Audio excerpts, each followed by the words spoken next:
It's your boy, yadiiiig, 4 eyes, 2 G's, and before we get into the video for today guys, please make sure to like, subscribe, and follow your boy on all social medias for more.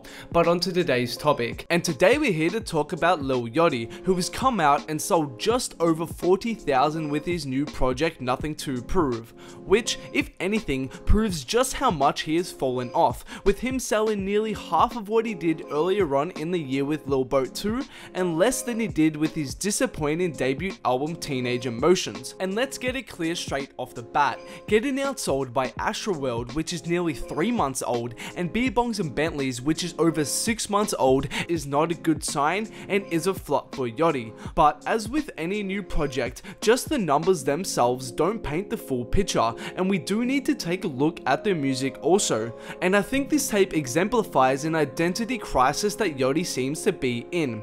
Ever since the harsh reality check that he got with Teenage Emotions, Yachty can't decide what direction he wants to take his music in.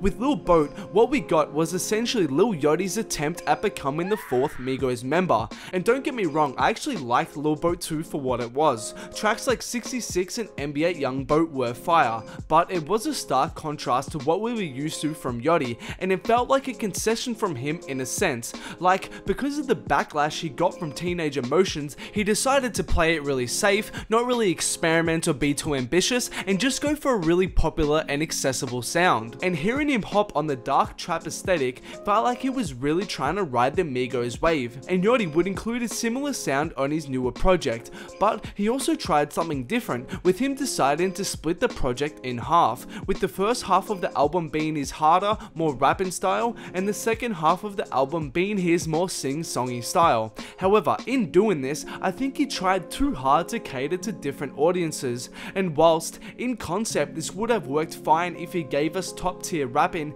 and top tier singing, what we got in reality was an average attempt at both styles. Compare the harder tracks on Nothing to Prove to the harder tracks in his discography like Minnesota, and they come up short. And compare the singing tracks to the anthems that were on Lil Boat 1, and they don't come close. So no matter what side of Yachty you enjoy, you weren't getting the best he had to offer. And with the project coming out so soon after Lil Boat 2, you can't help but feel it was a little rushed. And Yachty's technique of padding his album out with all these big name artists in the hopes of getting people to listen to it has failed. The feature list is impressive with all these big names, but if the music at its core isn't noteworthy, it matters very little and they don't really help. And where Yachty goes from here is a tough call, because it's clear he doesn't know the artist he wants to be, and he's torn between running with the Migos' dark trap-esque sound and making his more sing-songy style tracks. I've been saying since Teenage Emotions came out that he needs to get back with Perry,